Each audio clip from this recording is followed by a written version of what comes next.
are there times that it's not a good idea to nap? You said 20 minutes. Do you not like to nap more than 20 minutes? Well, I think and I don't know the exact, like, what is the science out there about length of time? I couldn't say what those minutes are right here. Um, I do personally have a sense that if it is like a shorter amount of rest time slash if I happen to nap, that I rise from that feeling like, "Oh, okay," compared to like, "Oof, I'm really groggy." And then in terms of the timing, I think like, I'd be curious, like, part of me is kind of like, I don't wanna say, like, "Here's a good time, here's the worst time," that because I also don't know what are people's, rhythms, right? Is this somebody who actually, like, do they do the whole clock in and out for these 8 hours, or are they more sporadic in what their schedule and day looks like? And I had one other thought that was connected to that, and it just flew away. I'm not sure if I'm gonna get it back.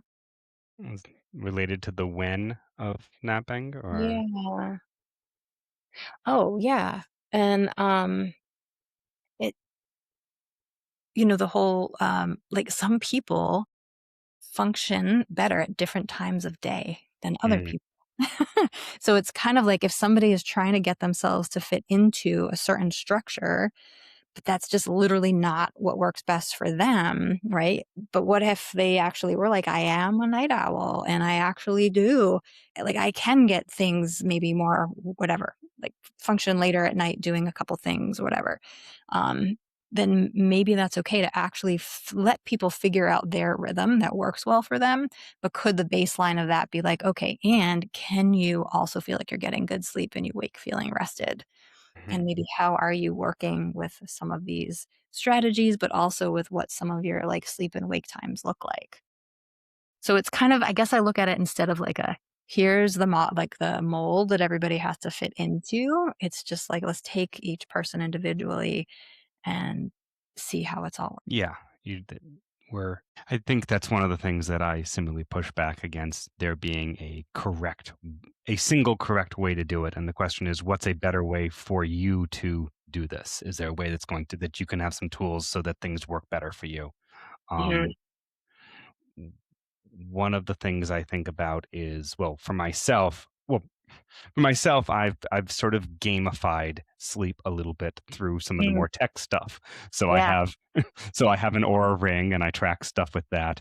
I've been using the Aura ring app, and what is the name of this other app that a client mentioned, which is the Rise Sleep app, which mm, I don't fully know what I think of it yet, but it looks at activity and it's getting data from the Aura ring as well, and it's actually tracking when your peaks are as far as energy. Now, my understanding is, and this is probably an oversimplification, but we sort of have two peaks a day, one in the morning, one in the afternoon or evening. Almost everyone has the 1 o'clock, 2 o'clock just drop.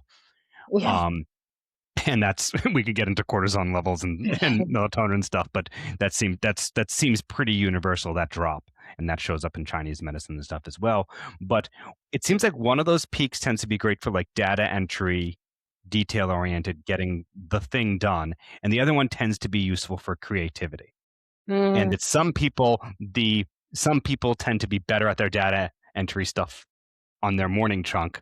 Some people that's that afternoon chunk, and that there tends to be like the night owl versus the lark. It might actually be the type of activity you're looking for. So the artist might do great trying to actually get their bills paid in the morning, or they mhm. might be the early morning artists, and it's better to do their bills at night. And not that it's just the artist, but it's sort of anyone with that. But there does tend to be the archetypes of the which type of activity. So that's one thing I'm going to put in there.